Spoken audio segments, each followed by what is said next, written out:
오늘 청바지 입고 흰 샤츠 또는 티 입고 함께 하잖아요. 그렇죠? 저 겁나게 어색합니다. 지금 어떻게 해야 될지를 모르겠어요. 예. 자, 우리 옆 사람 서로 쳐다보시고 축복합니다. 하나님의 자녀인 아무개님 소중하시고 행복하신 분입니다. 시작.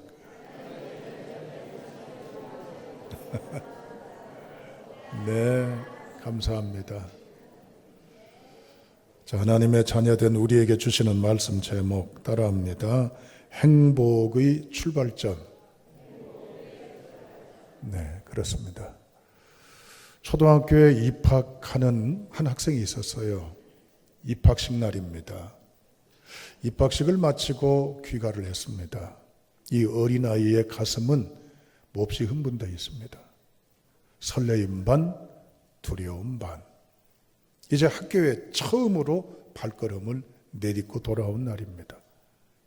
격앙되도록 흥분되어 있는데 아버지가 불러요. 이리 오라고. 그런데 아버지의 직업이 뭐냐? 도공입니다. 도자기를 만들고 그릇을 만드는 전문인입니다. 아버지의 공방에 갔어요. 가니까 아버지가 여전히 물레를 돌리면서 오늘 또 이제 흙을 빚어가면서 만져가면서 그릇을 만들고 계셨어요. 그러더니 이리 와서 앉으라고 그래요. 이내 만들던 그 흙더미의 그릇들을 이제 무너뜨리고 쓰러뜨려서 쓸어내버립니다. 그리고 한 덩이의 흙을 이제는 갖다가 얹습니다. 물레 위에다 말이죠. 그리고 물레를 작동시켜요. 물레가 돌아가니까 흙도 같이 이 덩이의 흙도 돌아갑니다. 그러더니 아버지가 한참 뒤에 바늘을 가운데다 탁 꽂아요. 아무 말씀 안 하셔요. 시간이 지난 다음에 아이에게 묻습니다. 뭐가 보이냐? 당황스럽죠, 아이가? 예, 아버지, 돌아가는 물레와 흙이 보입니다. 그런데 이상한 것은 바늘이 가운데 꽂혀 있는데 제가 보기에는 그건 고정되어 있어서 움직이지 않는 것처럼 보입니다. 그러냐? 잘 봤다. 네가 앞으로 보는 이것이 네 인생이 살아가야 될 삶에 있어서 놓쳐서는 안 될 중요한 것이다. 이게 네 과제란다. 아니 뭐라고 좀 설명을 해주면 좋은데 그 얘기만 하고 마쳤어요. 이 이야기는 실화입니다. 무슨 얘기냐면 전라북도 남원에 거처하던 도공 심당길이라는 분이 임진왜란 때 가족들과 함께 일본에 끌려갔습니다. 그리고 그의 후손들은 지금도 심수관이란 명칭으로 이어지고 있는 일본의 도예가 심수관 집안의 가정에 있어서 있었던 일화입니다. 11회 때부터 심수관이라는 고유 명칭으로 불려지게 되었습니다. 방금 이 이야기는 13대 심수관이 14대인 아들 심수관 초등학교 입학식에 갔다 왔을 때 했던 일입니다. 무슨 의미가 있을까요? 14대 심수관은 이걸 몰랐습니다. 시간이 지나면서 이게 늘 마음속에 기억 속에 담아 있습니다. 그런데 깨달음이 왔습니다. 아버지가 나에게 더 많이 도예가가 되도록 연습하고 갈고 닦으란 말씀인가 보구나. 그렇게 단순히 생각을 했어요. 그런데 얼마 후에 더 깊은 깨달음이 왔습니다. 여러분, 흙더미 위에 돌아가지만 꽂혀있는 바늘, 이 바늘은 늘 그 자리에 고정되어 있잖아요. 그때 그가 깨달았어요. 네가 보는 바늘처럼 너는 조선의 후예다. 너는 심씨 가문의 도공이다. 그러니 네가 이 꽂혀있는 중심의 바늘처럼 잊지 말아라. 너는 조선 사람이야. 너는 조선의 도공의 후예야. 그리고 이 물레가 움직여 돌아가듯 세상의 모든 이치와 상황이 흘러가고 이루어져 갈 것이다.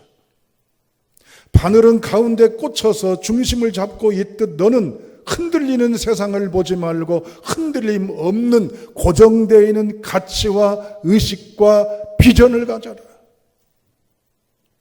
이걸 깊이 깨달았습니다. 여러분, 이것이 14대 심수관이 고백한 자기가 평생 잊지 않았던 아버지의 가르침입니다.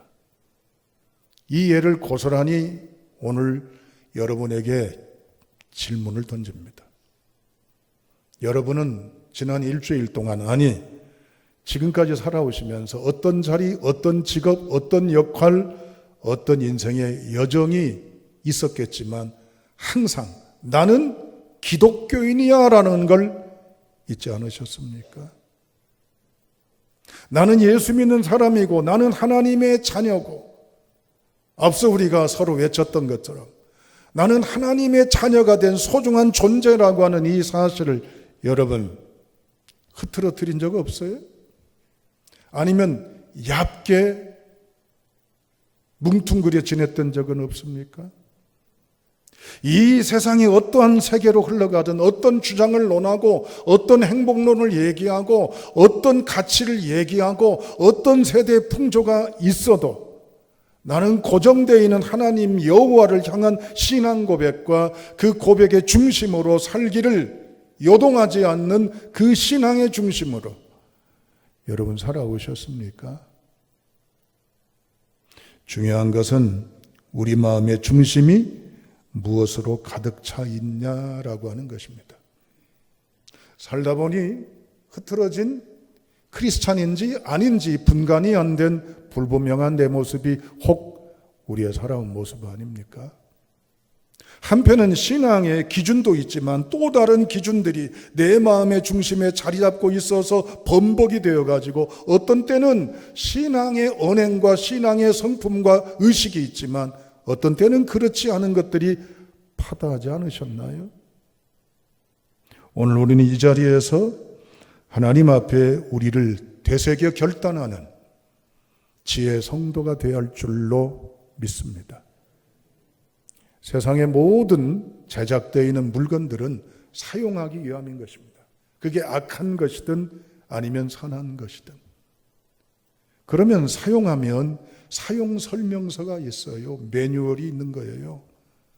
그래서 그 만든 제품의 특화답게, 제품의 특징답게 바람직하게 어떻게 사용해야 된다는 사용법을 알고 사용하면 훨씬 효율적이죠. 그럼 이렇게 되새김질 해봅니다. 나를 만드신 분의 사용법 알고 계십니까? 세상 사람들처럼 어쩌다가 태어난 존재가 우리는 아님을 확실하게 고백합니다. 또 알지만 툭하니 이 세상 원하지 않는 환경, 원하지 않는 조건에 내가 태어나진 것이 아님을 우리는 압니다. 하나님의 의도, 하나님의 비전, 하나님의 목적 가운데 보냄을 받았다면 하나님의 의도대로, 하나님의 계획대로, 하나님의 원하시는 대로 사용돼야 될 줄로 압니다. 과연 그리하냐라고 하는 것입니다. 잠언서는 인생 사용 설명서예요. 즉, 나 사용 설명서입니다. 왜냐하면 잠언서는 어떻게 이 세상에서 제대로 올바르게 행복한 인생을 살 수 있을까에 대한 답입니다. 잠언서는 어떻게 후회 없는 행복한 인생을 살 수 있는가에 대한 답입니다. 잠언서는 어떻게 사는 것이 행복하게 잘 사는 것인가에 대한 답입니다. 잠언서는 어떻게 살아야 존귀하게 칭찬받고 아름답게 살 수 있는가에 대한 답입니다.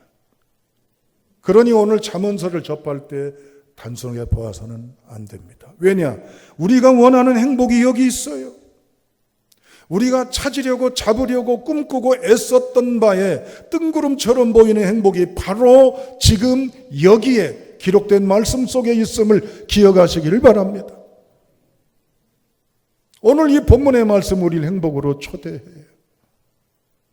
그런데 어떻게 초대할까요? 아픔으로 초대합니다. 이 잠언할 때 잠자는요, 한문에 두 가지 뜻이 있다고 그랬죠. 바늘 잠, 찌를 잠. 찌르는 말, 아프게 하는 말. 여러분, 바늘로 우리가 찔림을 당한다고 생각을 해보십시오. 때로는 내가 자의적으로 찌를 수도 있죠. 그럼 오감에는 우리는 어때요? 바늘로 찌르면 따끔하든지 아프든지 그러면 아 소리를 지르지요. 졸다가 찔리면 정신을 바짝 차리지요. 헐렁은 있다가 어때요? 딱 찔리면 긴장을 딱 하지요. 잠언이란 말은 바로 뭐냐면 흐트러져 있는 우리를 딱 찔러서 자리 잡게 하는 거예요. 느슨해 있는 나, 헐렁한 나, 풀어진 나를 딱 잡아서 제자리로 오게 하고 바른 자세, 바른 길, 바른 위치, 바른 의식을 갖도록 하는 것입니다. 할렐루야.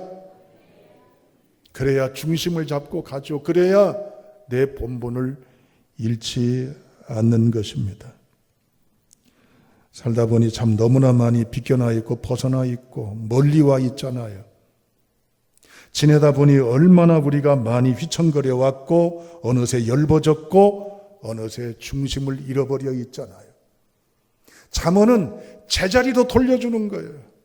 잠언은 근원에서 시작토록 하는 거예요. 잠언은 행복의 원천에서 인생을 조망하고 그 길을 향해 나가도록 안내해 주는 게 바로 잠언입니다. 할렐루야. 여러분, 오늘 본문의 말씀에는 그 권세, 지혜가 주는 잠언의 속성 9가지를 솔로몬이 세세하게 이야기하고 있습니다. 다 같이 2절부터 4절까지 읽어보겠습니다. 기록된 말씀 2절부터 4절입니다. 읽습니다. 이는 지혜와 훈계를 알게 하며 명철의 말씀을 깨닫게 하며 지혜롭게 공의롭게 정의롭게 정직하게 행할 일에 대하여 훈계를 받게 하며 어리석은 자를 슬기롭게 하며 젊은 자에게 지식과 근신함을 주기 위한 것이니 아멘. 지혜는 주기 위한다라고 그랬어요. 결국에는 우리에게 유익한 거예요. 이것을 꼭 붙잡으면 9가지 더하는 것이 결국 산셈으로 말하면 덧셈에 의하면 니콜, 9 더하기 니콜은 행복이에요. 여러분 행복하길 원하시죠? 그 행복은 바로 여기에 있습니다. 솔로몬이 뼈저리게 느끼고 선언한 내용입니다. 우리는 이 말씀을 오늘 경홀히 여겨서는 안 됩니다. 솔로몬은 우리에게 인생의 출발점을 어디서 출발해야 되는지, 행복의 출발점을 어디서 출발해야 되는지를 말하려고 합니다. 첫째, 지혜의 속성, 첫째는 바로 여러분 2절을 보시면 훈계라고 나와 있어요. 이건 원문으로 말하면 무사르입니다. 지혜는 바로 속성이 뭐냐? 훈계해 주는 거예요. 훈계라고 하는 뜻은 바로 잡아준다 그 말이에요. 어긋나고 틀어지고 휘어지고 고장나고 문제 생긴 걸 똑바로 바로 정리해주고 잡아줘서 제자리, 제 위치, 제 역할, 제 본분, 제 의식을 갖도록 해준다. 뭐가? 지혜가. 그러니 행복해야 안 행복해요. 두 번째, 명철이라고 나와 있습니다. 이 명철이라고 하는 것은 분별이란 뜻입니다. 따라합니다. 분별하는 것입니다.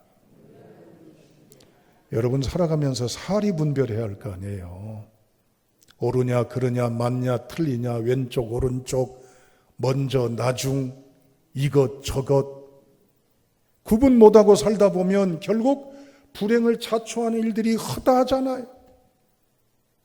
그런데 지혜는 우리로 하여금 명철케 합니다. 옳고 그름 시시비비를 구분할 줄 아는 통찰력을 주게 됩니다. 세 번째, 3절 현명함입니다. 샤칼이라고 그래요. 이것은 신중하게 구분했으니 이제는 어떻게 해요? 신중하게 그것을 고개 끄덕끄덕하고 그래야겠다라고 동의하고만 하는 게 아니라 신중하게 행하도록 하는 겁니다. 실천토록 하는 거예요. 늘 뉘우치고 깨닫고 반성하고 자책하지만 않게 하는 거예요. 느꼈으면, 깨달았으면, 그걸 알았으면 그걸 안 하도록, 고치도록, 변화하도록, 그걸 개선해 나가도록 실천력을 주는 게 바로 뭐예요? 지혜라고 하는 거예요. 네 번째는 3절 보면은 공의롭게 그랬습니다. 공의롭게. 이 공의로운 바로 뭐냐면은 도덕적으로 정직함을 말합니다. 정직하다고 그래서 거짓말 안 하고 선하고 양심적이고 그것을 말하는 게 아니라 이웃에 대해서, 주변 사람에 대해서 진실하게 대하는 거예요. 계산 깔고 이용해 먹으려고 그러고 내게 득이 있다 싶어 줄대고 이젠 붙잡는 그런 거 말고 다 모두를 사랑할 줄 아는 그 중심의 태도, 이게 바로 뭡니까? 공의로움입니다. 다섯 번째는 3절에 정의로움, 미시파트라고 합니다. 이건 인간관계에 있어서 이제는 내적인 거예요. 이건 외적인 건데 뭘 의미하냐면요, 편견, 편협, 편파, 편당, 그거 아니에요. 다 사람마다 줄 그었습니다. 이 사람은 내 동지, 나머지는 적당히, 나머지는 싫어. 늘 하는 말, 너는 와도 돼. 얼마든지 내가 너와 함께해. 그러나 너는 그냥 아는 사이야. 너는 나하고 싫어. 칭하, 등분 가르지 않는 거예요. 모두와 함께 하려고 하는 거예요. 모두와 더불어서 연락하고 일심동체가 되고 함께 해보려고 하는 마음이 뭐예요? 정의로움이에요. 여섯 번째, 정직입니다. 3절에 나와 있습니다. 이건 인격의 내적인 성숙을 말합니다. 문자 그대로 착하고 선하고 양심적이면서 성실한 걸 말하는 거예요. 변함없이 꾸준히, 그때만이 아니라 늘 언제나 계속해서 이전에 했던 것처럼 지속적으로 양심적이고 착하고 선한 거예요. 그 다음 7번째, 4절에 보면 슬기로움입니다. 아르마라고 그래요. 이것은 상황 대처를 잘하는 것입니다. 특히 위기 상황에 직면했을 때 우왕좌왕 당황하지 아니하고 적재적소의 이 상황에 딱 맞는 임기응변과 함께 재치 있는 대응을 해서 잘 극복해 나가는 탁월한 위기관리 능력입니다. 8번째, 지식 다트라고 하는데 이건 단순히 여기 속에 채워놓은 정보가 아니라 몸으로 체득한 경륜, 연륜, 관록, 경력을 말합니다. 마지막 9번째, 근신이라고 합니다. 4절, 메지마라고 하는데 이건 뭡니까? 그냥 욱해서 기분이 막 좋으면 그냥 말해버리고 그냥 하는 게 아니에요.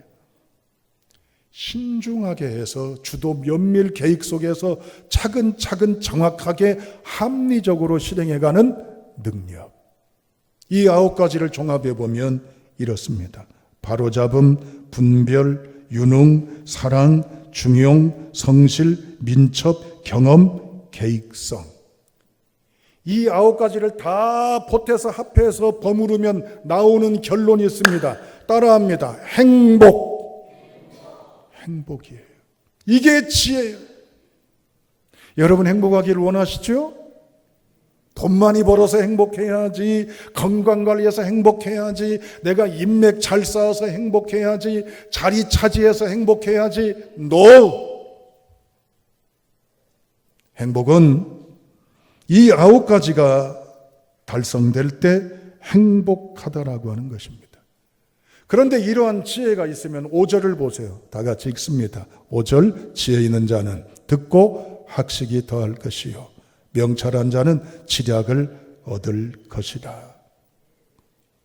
9가지가 충족이 되면 2가지의 결과물이 있습니다. 첫째, 학식이 더해진다. 둘째, 뭐예요? 지략을 얻게 된다.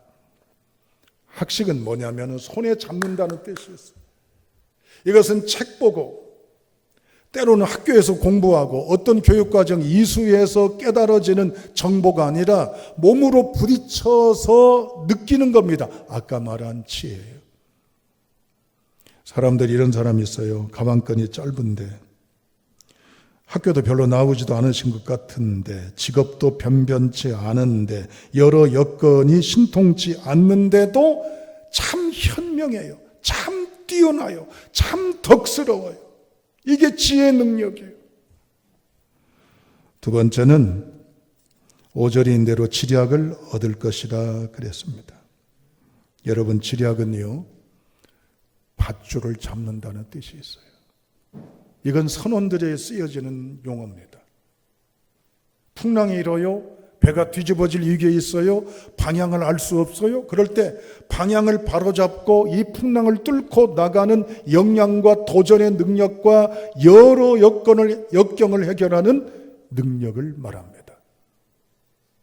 지혜가 있으면 어려운 환난을 이겨낼 수 있어요. 지혜가 있으면 모든 부분에 있어서 탁월한 판단과 분석과 여러 가지 이제는 구분 능력이 있어서 행복하게 살아갈 수가 있는 것입니다. 이것이 어디에서 올까요?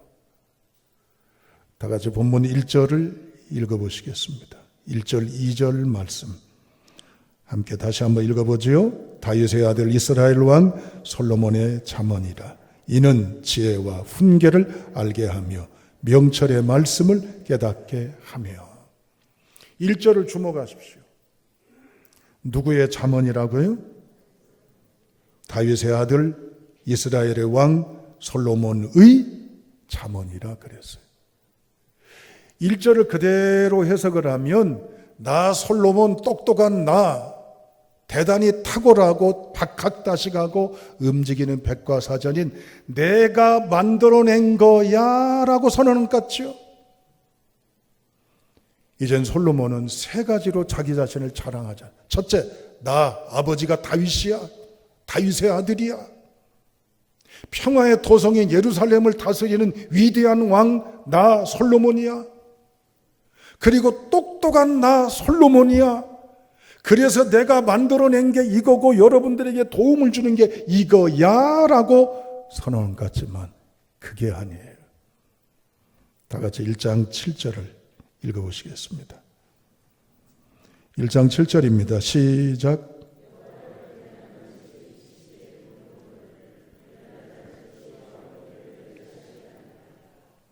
솔로몬이 소유격처럼 내가 만든 잠언이라고 찌르는 말 바늘로 콕 찔러서 제자리를 잡게 해주는 말이라고 말하는 것 같지만 솔로몬은 그 무대를 등지고 떠나고 그 무대 위에 누구를 떡하니 MC와 같이 소개하는 줄 아세요? 자, 이제부터 지혜로우신 나보다 더 위대로우시고 내가 비교할 수 없는 위대하신 예루살렘의 왕 이스라엘의 왕 누구를 소개합니다 라고 소개합니다. 그게 누구지요? 하나님이시라고 하는 거예요. 할렐루야. 솔로몬은 자신이 주인공이 아니라고 합니다. 결코 자신이 똑똑하고 잘나고 대단하고 따라올 자 없고 만물박사처럼 움직이는 백과사전처럼 불려질지 모르지만 자기가 날 때부터 떡잎부터 달았다고 영웅시 취급할지 모르지만 자기는 결코 뛰어나지 않은 존재라고 이야기를 합니다. 열왕기상 3장에 보면 솔로몬은 임금이 올랐을 때 가장 국정 철학의 에너지를 하나님 앞에 구합니다. 뭘 구했습니까? 하나님, 이 나라 국방을 보장해 주세요. 강대국 틈바구니에 이 나라가 먹고 사는 문제, 경제 문제가 난관에 부딪히지 않은 흑자 경제의 국가가 되게 해 주세요. 이 강대국들의 틈바구니에서 외교에 탁월한 지략 있는 외교를 하게 해 주세요. 내적으로 이 나라 내치가 안정되게 잘 다스리게 해 주세요. 그랬습니까? 뭘 구했어요? 지혜를 구했잖아요. 그때 하나님은 극찬하면서 말합니다. 네가 물질의 부도, 목숨의 장수도, 명예도 구하지 아니하고 뭘 구했다는 거요? 지혜를 구했다는 거예요. 솔로몬이 본 인생의 행복은 뭘까? 돈 많은 것보다 지혜가 중요해요. 오래 사는 것보다 지혜가 중요해요. 명예가 있는 것보다 지혜가 중요해요. 왜일까요? 돈을 돈대로 쓸 수 있는 게 뭐예요? 지혜예요. 오래 산다고 행복한 게 아니에요. 오래 살아도 바람직하게 살도록 하는 게 뭐예요? 지혜예요. 그 자리에 있다고 으쓱거리는 게 아니에요. 자리에 있는 만큼 역할을 하는 게 뭐예요? 지혜예요. 지혜를 솔로몬이 구했고 하나님은 그에게 인생의 행복인 지혜를 내려주셨고 솔로몬은 얘기합니다. 인생의 출발은 하나님 앞에서 하나님에 의해서 출발돼야 합니다. 할렐루야. 어떤 목사님이 공원에 앉아서 숨고르기를 하고 계셨어요. 벤치에 앉아서 여러 가지 공원에 펼쳐지는 전경을 보고 있었습니다. 참 좋다라는 감탄사로 여유를 누리고 있습니다. 그때 한 사람이 피곤에 쩌든 모습으로 지나가다가 이 목사님 옆자리 벤치에 털썩하고 앉습니다. 앉는 인적 소리에 쳐다보니 한눈에 보더라도 참 인생이 스토리가 많겠거나 싶은 슬픈 표정, 무거운 표정이 역력합니다. 한참 침묵이 흐르다가 옆에 서로 있다 보니 인사도 하고 서로 이제 이런저런 대화가 오갑니다. 옆에 계신 분이 이렇게 얘기합니다. 한숨을 푹 쉬면서 인생 참 고달프네요. 그때 목사님이 관심 있게 쳐다봅니다. 아, 힘든 일이 있으신가 보네요. 네, 그렇습니다. 아니, 무슨 일인데요? 아내가요, 끔찍하게 변하더니 그만 도망가고 말았습니다. 저는 빈털터리 파산자, 가난자이고요. 직장도 그만 잃었습니다. 살 재미가 없습니다. 대체 하나님 왜 그러신 걸까요? 내가 뭘 얼마나 잘못했다고 나에게 이런 어려움을 주실까요? 참 해도 너무합니다. 목사님이 이 이야기를 듣고 나니 위로도 필요하지만 하나님에 대한 원망성 얘기를 하길래 관심이 생겼습니다. 그래서 묻습니다. 선생님, 제가 한 가지 좀 질문해도 괜찮을까요? 네. 아내가 집을 나가셨다고요? 그렇습니다. 처음부터 그 아내가 끔찍하셨나요? 아니에요. 처음에는 천사였어요. 아, 그래요? 그런데 왜요? 어느 시점부터 변하더니 악마가 되었네요. 그러더니 그만 집을 나갔습니다. 아, 그러셨군요. 아니, 파산하셨다고 그러는데 처음부터 그렇게 가난하셨나요? 아닙니다. 돈이 많았습니다. 아, 그래요? 그러면은 이제 멋대로 혹시 지출하신 적은 없나요? 버는 것보다 많이 쓰시진 않았습니까? 어리석게 충동 구매한 적은 없으세요? 그러니 이분이 기분 나쁜 표정으로 말합니다. 아니, 여보시오. 사람 살다 보면 이럴 수도 있고 저럴 수도 있고 살지. 뭐가 그렇게 안 하고 산 사람 어디 있습니까? 그때 목사님 또 질문합니다. 아무 일자리도 주지 않아 속상하시죠? 네, 한 가지만 묻겠습니다. 선생님은 직장에서 좋은 직원이셨나요? 선생님이 그 직장을 그만둔다 할 때 사람들이 안타깝고 아쉬워하면서 눈물 흘리고 붙잡던가요? 아니요. 죄송하지만 제가 선생님께 한 가지 말씀을 드리고 싶습니다. 기분 나쁘시더라도 언짢아하지 마세요. 그게 뭔데요? 씨를 뿌리셨군요. 뿌리신 대로 거두신 겁니다. 뿌리신 대로 그 열매가 선생님의 현실입니다. 그러니 불행할 수 있습니다. 그러나 불행하지 않는 길 한 가지를 알려드리겠습니다. 아니, 그게 뭔데요? 학교에 입학하십시오. 예? 학교라니. 아니, 학교에 입학하면 행복해집니까? 네, 그 학교에 입학하면 행복해집니다. 제가 보장합니다. 그래요? 그런 학교가 있어요? 네, 학교가 있습니다. 그 학교가 어느 학교입니까? 따라합니다. 잠언학교. 무슨 학교? 잠언학교. 그 학교의 교장 선생님은 하나님이십니다. 그 하나님이 인생들을 이끌어 가시는 교과 과정인 잠언학교에 입학하시면 잠언학교를 통해서 선생님의 인생관이, 선생님의 세계관이, 선생님의 미래관이 달라집니다.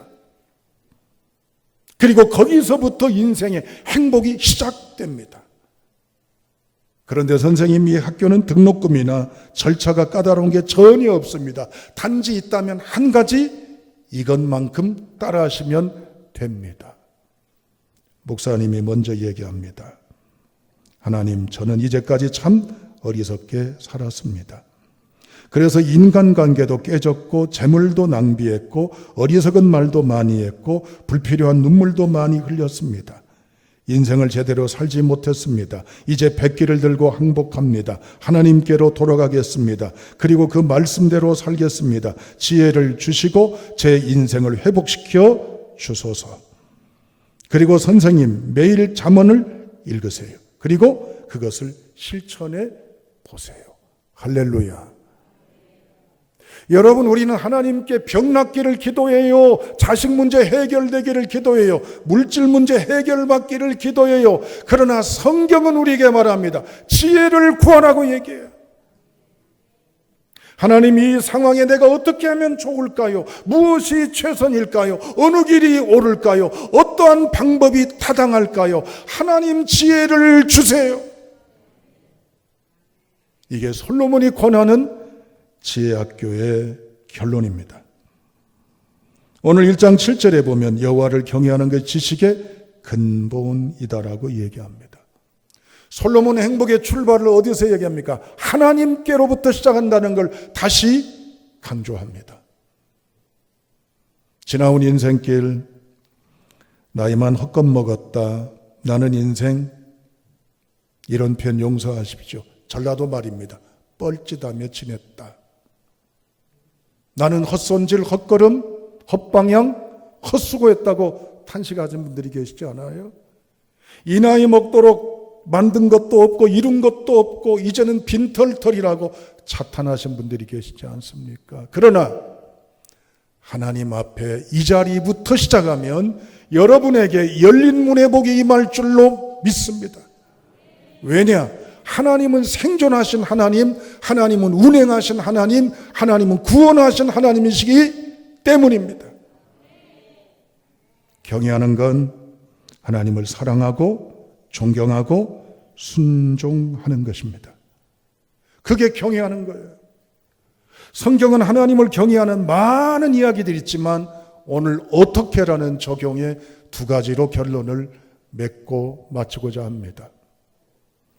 성경 구절을 보여주시 바랍니다. 신명기 17장 19절입니다. 방송실 보여주세요. 다 같이 읽겠습니다. 시작.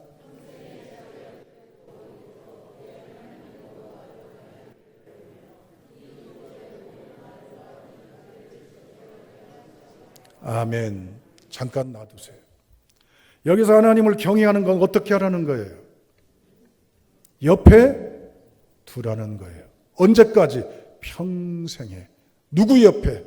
내 옆에 두라는 얘기입니다. 옆에 두는 게 뭐예요? 말씀이라고 그랬잖아요. 여러분 얼굴 바로 옆에 무엇 두고 주무십니까? 손만 뻗으면 잡히는 게 뭡니까? 내 움직일 수 있는 공간 안에 두어둔 물건이 뭡니까? 가장 가까운 대상이 누구이고 무엇입니까? 우리는 세 글자 위대하신 분이 있어요. 스자로 시작하고 폰자로 끝나요. 스마트폰. 그게 내 옆에 있어요.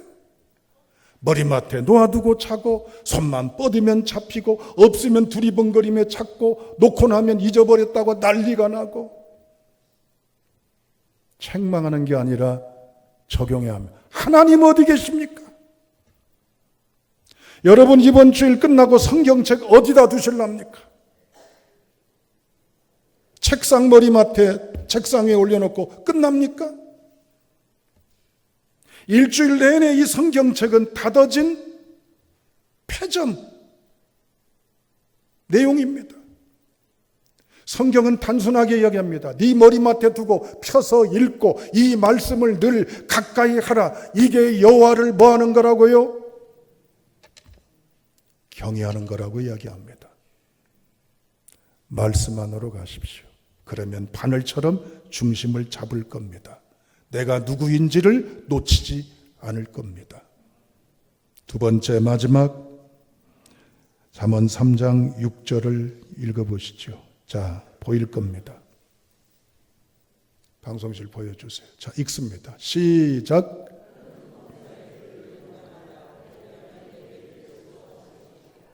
너는 범사에 그를 무엇하라? 인정하라. 그리하면 내 길을 지도하시리라.